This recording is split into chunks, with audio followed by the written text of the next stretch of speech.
হে hi everyone, আমি শ্রেয়সী আর আমি চলে আসলাম আজকে নতুন আরেকটি ভিডিও নিয়ে। আশা করি বুঝতেই পারছো ভিডিওটা কি নিয়ে হতে চলেছে। আমরা ঘুরতে যাওয়ার পর সেজন্য একটু প্রিপারেশন চলছে। তো কোথায় ঘুরতে যাব সেটা তোমাদেরকে একটু পরে জানাচ্ছি। অনেক ভোরবেলা উঠে একদম রেডি হয়ে গিয়েছি, কারণ এবার বেরিয়ে পড়তে হবে। দেখো একদমই আলো ফোটেনি আর তার মধ্যে আমরা সবাই বেরিয়ে পড়েছি। আর বাস স্ট্যান্ডেও গিয়ে দেখি টিকিট কাউন্টার তখনও খোলেই নি। তো কিছুক্ষণ ওয়েট করার পর টিকিট কেটে নিই, আর এই হচ্ছে আমাদের লাগেজ। তারপর বাস চলে আসে আর বাসেও উঠে পড়ি। তো দুক্কা দুক্কা করে এবার এগোনো যাক। তো আমরা সবাই মিলে যাচ্ছিলাম দার্জিলিং এ ঘুরতে।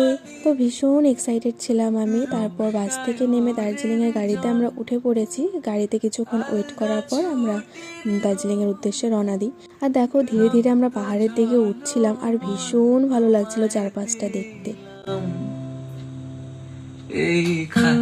রাস্তা বন্ধ থাকায় অন্য দিক হয়ে যেতে হয়েছিল আমাদের, যার জন্য একটু বেশি টাইম আমাদের গাড়িতে থাকতে হয়েছিল। আর দেখো যাওয়ার পথে এই সুন্দর ঝর্ণাটা দেখতে পেয়েছিলাম। খুব নামতে ইচ্ছে করলেও কোনো উপায় ছিল না নামার। তো অনেকটাই পাহাড়ের দিকে আমরা উঠে পড়েছি, আর যত উঠছিলাম তত ঠান্ডা লাগছিল। আর এই তো আমরা কার্শিয়াংও পৌঁছে গিয়েছি, আর এটা হচ্ছে কার্শিয়াং এর স্টেশন। পাহাড়ের গায়ে মেঘগুলো ভেসে ভেসে যাচ্ছিল, দেখতে না ভীষণ ভালো লাগছিল, চোখ সরাতেই ইচ্ছে করছিল না।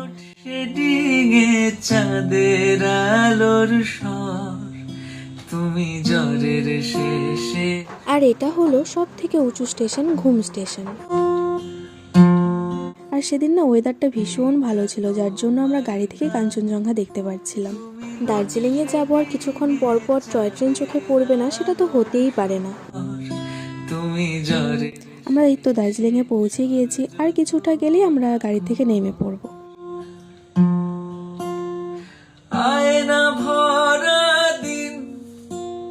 দার্জিলিংয়ে পৌঁছে আমরা প্রথমে হোটেলে গিয়ে সুন্দর করে ফ্রেশ হয়ে নিয়েছিলাম। তারপর বিকেলবেলা সাজুগুজু করে একদম রেডি হয়ে বেরিয়ে পড়েছিলাম ম্যাল রোডটা ঘোরার জন্য। আর দেখো রাতের বেলা ম্যাল রোডটা দেখতে ভীষণ সুন্দর লাগছিল। আর এত ভিড়ের মাঝখানেও আমি একটু ভিডিও করেছিলাম নিজের, আমার ড্রেস আপটা তোমাদেরকে দেখাবো বলে।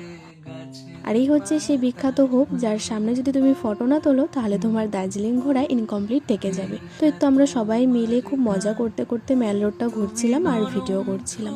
আর সেদিন প্রচন্ড ভিড় ছিল, তোমরা শুধু দেখো একবার ভিড়টা। তারপর গোর্খা রঙ্গমঞ্চ ভবনে চলে গিয়েছিলাম, সেখানে একটা মার্কেট বসে, সেই মার্কেটেই গিয়েছিলাম একটু দেখতে, কেনাকাটা করতে। তারপর একটু মোমো খেয়ে নিয়েছিলাম। পাহাড়ে আসবো আর মোমো খাবো না, সেটা তো হতেই পারে না। দার্জিলিংয়ের পুরো ভিডিওগুলোই আমি তোমাদের সাথে একটা ভিডিওর মাধ্যমে শেয়ার করছি, আশা করছি তোমাদের ভালোই লাগবে। ঘড়িতে তখন বাজে 2:41, আর আমরা সবাই উঠে পড়েছি, ব্রাশ করছি, ধীরে ধীরে রেডি হচ্ছি, কারণ আমরা যাব টাইগার হিল দেখতে। দার্জিলিংয়ে গিয়ে টাইগার হিল না দেখলে আর কি দেখলাম বলো। আমরা রেডি হয়ে বেরিয়ে পড়েছি, আর পুরো ম্যাল রোডটা একদম ফাঁকা ছিল। আর আমি কি সব যেন বকবক করতে করতে যাচ্ছিলাম জানি না। তো সবাই মিলে যাচ্ছিলাম, বেশ মজা লাগছিল। আর প্রথম আমি এত কাছ থেকে এত সুন্দরভাবে পাহাড় দেখছিলাম, আমার এক্সাইটমেন্ট একটু বেশিই ছিল। একদম অন্ধকার আমরা টাইগার হিলে পৌঁছে গিয়েছিলাম, আর এই ঠান্ডায় দেখো আমরা একদম জড়সড় হয়ে আছি। আমরা ওয়েট করছি কখন সূর্য মামা একটু সুন্দর করে উঠবে আর সুন্দর করে পাহাড়টা দেখতে পারবো। ওই দেখো সূর্য মামা উঠেছে, আর ওই যে দূরে সুন্দর কাঞ্চনজঙ্ঘা পাহাড়টা দেখা যাচ্ছে। জানি ফোনে সেরকম একটা ভালো বোঝা যাচ্ছে না, কিন্তু সামনে থেকে না ভীষণ সুন্দর লাগছিল দেখতে। তো টাইগার হিল দেখার পর আমরা বেরিয়ে পড়েছিলাম বাকি স্পটগুলো ঘোরার জন্য। আর রাস্তায় না এই ভিউগুলো খুব সুন্দর লাগছিল দেখতে, মানে গাড়ি না হয়ে যদি বাইকে ঘোরা যেত তাহলে খুব সুন্দরভাবে ভিউগুলোর ফটো ভিডিও নেওয়া যেত। তো প্রথমে আমরা চলে গিয়েছিলাম জাপানিজ টেম্পল পিস পকোড়াতে। তো সেই জায়গাটা ভীষণ সুন্দর ছিল, খুবই ভালো লেগেছিল। আর অনেকটা সকাল সকাল পৌঁছে গিয়েছিলাম বলে একটু ফাঁকা ফাঁকাই ছিল। দেখো কত সুন্দর মন্দিরটা, আর একদম পাহাড়ের ওপর থেকে নিচটা দেখতে ভীষণ ভালো লাগছিল। তারপর আমরা চলে গিয়েছিলাম বাতাসিয়া লুপে, আর সেখানে গিয়ে আমরা এই ট্রেডিশনাল ড্রেসগুলো পরে নিচ্ছিলাম সবাই। প্রথমে জেঠিমণি পরে নিয়েছিল এই ড্রেসগুলো, তারপর মামি পরেছিল, আর তারপর দিদি পরেছিল, আর দাদা ওপরেই দাঁড়িয়েছিল, ও এসব ড্রেস পরেনি। জানি না এই ড্রেসগুলো পরে নিজেকে দেখতে কিরকম লাগছিল, কিন্তু যেহেতু এরকমভাবে নিজেকে দেখে অভ্যেস নেই, তাই একটু অন্যরকম লাগছিল দেখতে। আর ওপর থেকে পাহাড়টা দেখতে ভীষণ ভালো লাগছিল, মন চাইছিলই না যে সেখান থেকে আর ফিরি। গানে গানে যদি আমার মনের। আর এই তো আমি একটু ক্যামেরা নিয়ে ঢং করছিলাম। হতে পারে এই খোলা আকাশে আকাশে। তারপর আবার অন্য একটা স্পটে যাওয়ার জন্য আমরা গাড়িতে উঠে পড়ি আর ভীষণ সুন্দর একটা স্পটে আমরা পৌঁছে যাই, সেটা হলো রক গার্ডেন, যেখানে এরকম ঝর্ণার জল বইছিল, ভীষণ ভালো লাগছিল। তুমি যতটা উপরে উঠবে ততটা সুন্দর করে তুমি পুরো ভিউটা দেখতে পারবে। তো হয়তো আমরা সবাই মিলে যাচ্ছিলাম সেই ভিউগুলো দেখতে। কদিন আগে বৃষ্টি হয়েছে বলে ঝর্ণাটা দেখতে আরো বেশি ভালো লাগছিল। আশা করি না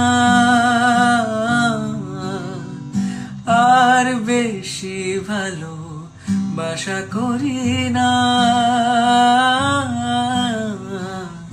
গানে গানে যদি আমার মনের কথা তোমার মনের। আর এটা হলো একটা স্কুল নয়তো কলেজ হবে, যাই হোক এখানে প্রচুর মুভি শুটিং হয়েছিল। আমরা আরও অনেক স্পট ঘুরেছিলাম, কিন্তু সব কিছুর ভিডিও ক্লিপ নিতে পারিনি, মানে মনেই ছিল না আমার ঘুরতে ঘুরতে। আর এদিকে দেখো মেঘগুলো কত সুন্দর করে উঠছিল, তাই আমি একটু ভিডিও করে নিয়েছিলাম, বেশ সুন্দর লাগছিল দেখতে।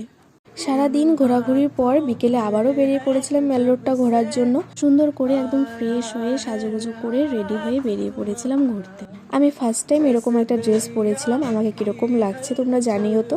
আর দেখো হুট করে কোথা থেকে যেন সব মেঘগুলো চলে এসেছে, ভীষণ সুন্দর লাগছিল দেখতে, আর খুব ঠান্ডা লাগছিল। আর এখানে না কদিন পরে একটা মেলা হবে, সেটার প্রস্তুতি চলছিল চারিদিকে। देती है जैसे सुकून तुम्हारे संग हर एक মেল রোড ঘুরে তারপর আমরা খাবার দাবার নিয়ে চলে আসি রুমে বসে সবাই একসাথে খাওয়া দাওয়া করছিলাম। অনেক রাত হয়ে গিয়েছিল, তবুও কারোর চোখে ঘুম ছিল না, তাই বসে সবাই আমরা আড্ডা দিচ্ছিলাম, চা খাচ্ছিলাম, এটা সেটা করেই যাচ্ছিলাম। কারণ পরের দিনে আমরা বাড়ি ফিরবো, সেটাই ছিল আমাদের দার্জিলিংয়ের লাস্ট দিন সেদিন। তো তাই আমরা বসে একটু গল্প করছিলাম, সময়টাকে এনজয় করছিলাম। চলো এবার তোমাদের সাথে লাস্ট দিনের ভিডিও ক্লিপটা শেয়ার করছি। সেদিন ছিল দার্জিলিংয়ে আমাদের লাস্ট দিন, তাই সকালবেলা দেরি না করে আমরা একটু মেল রোডটা ঘোরার জন্যই বেরিয়ে পড়েছিলাম। যেহেতু বাড়ি চলে যাব, তাই যতটুকু সময় পেয়েছিলাম একটু ঘুরে নিচ্ছিলাম। আমরা যখন ছিলাম তার কিছুদিন পরেই মেলা শুরু হবে, তাই চারিদিকে দোকানপাটগুলো তৈরি করছিল। কিছুক্ষণ পরেই দার্জিলিং ছেড়ে আমাদেরকে চলে যেতে হবে, তাই একটু তো মন খারাপ লাগছিলই, তাও মন খারাপ নিয়েই আমরা একটু ঘোরাঘুরি করছিলাম। আর এটা হলো আমার সেদিনের ড্রেস আপ, আমাকে কেমন লাগছে একটু জানিও। তারপর রুমে গিয়ে আবার ড্রেসটা চেঞ্জ করে নিয়েছি, ব্যাগপত্র নিয়ে একদম বেরিয়ে পড়েছি। এবার বাড়ির উদ্দেশ্যে রওনা দিতে হবে। আর বাড়ি ফেরার সময় যখন গাড়ির জন্য ওয়েট করছিলাম, তখন এনার সাথে দেখা হয়ে গিয়েছিল। তো আর কি, গাড়িতে উঠে পড়েছি। এবার দার্জিলিংকে টাটা বাই বাই বলে এবার বাড়ির দিকে রওনা দিই। আর বাড়ি ফেরার পথে এই সুন্দর সুন্দর ভিউগুলো চোখে পড়ছিল, সুন্দর চা বাগান, এত সুন্দর সুন্দর পাহাড়গুলো, এগুলো সব দেখতে দেখতে বাড়ির দিকে যাচ্ছিলাম। আর ওই তো দূরে পাহাড়কে ছেড়ে রেখে আমরা চলে আসলাম সমতলে। আর গাড়ি থেকে এই সুন্দর হেলিকপ্টারটা দেখা যাচ্ছিল, পরে বুঝতে পারলাম যে এটা একটা রেস্টুরেন্ট ছিল। বেশ অনেকটা সময় গাড়ি জার্নি করার পর আমরা অবশেষে কোচবিহারে পৌঁছে যাই। আর এই হলো কোচবিহারের সেই গেটটা, যেটা দেখতে ভীষণ সুন্দর লাগছিল। মন খারাপ হলেও বাড়ি তো ফিরতেই হবে। তো চলো, আমার ভিডিওটা এই পর্যন্তই থাকছে, দেখা হচ্ছে তোমাদের সাথে অন্য কোনো ভিডিওতে। তোমরা ভালো থেকো, সুস্থ থেকো, বাই।